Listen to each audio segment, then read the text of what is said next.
नमस्कार, मी महेश कडूस, राज्य कृषी पदवीधर संघटना संस्थापक अध्यक्ष।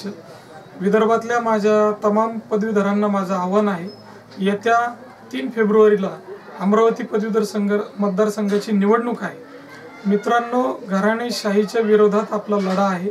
गेल्या 5 वर्षापासून आपण ज्या मागण्या मांडतोय त्या काँग्रेस, राष्ट्रवादी, भाजप कोणीही मान्य केलेल्या नाहीत। आपल्या अमरावती पदवीधर मतदारसंघामध्ये प्राध्यापक धोटे हे प्रहारचे अधिकृत उमेदवार आहेत। याच प्रहार संघटनेने आणि लोकनेते माननीय आमदार बच्चू कडू यांनी मला माझ्या उमेदवारीला स्वतः नाशिकच्या पदवीधर मतदारसंघामध्ये पाठिंबा दिलेला आपणा सर्वांना माहितीच आहे। मित्रांनो, आता वेळ आहे ती प्रहार आणि कृषी पदवीधरांनी एकत्र काम करण्याची, एक दिलाने काम करण्याची।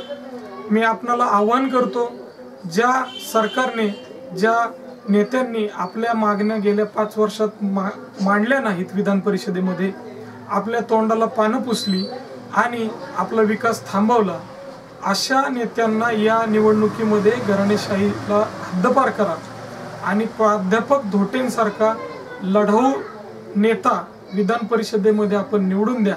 कृषी पदवीधरांच्या, विद्यापीठ कर्मचाऱ्यांच्या आश्वासित प्रगती योजना असेल किंवा कृषी सेवा केंद्र धारकांचे काही उद्योजकांचे प्रश्न असतील किंवा विदर्भातल्या उद्योजकांना बँका कर्ज देत नसतील, असे अनेक प्रश्न प्राध्यापक धोटे हे मला तरी वाटतं की विधान परिषदेमध्ये तुमचा आवाज पोहोचवतील, हा मला विश्वास आहे।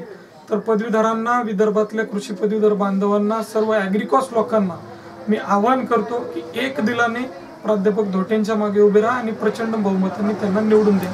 जय महाराष्ट्र, जय कृषी पदवीधर।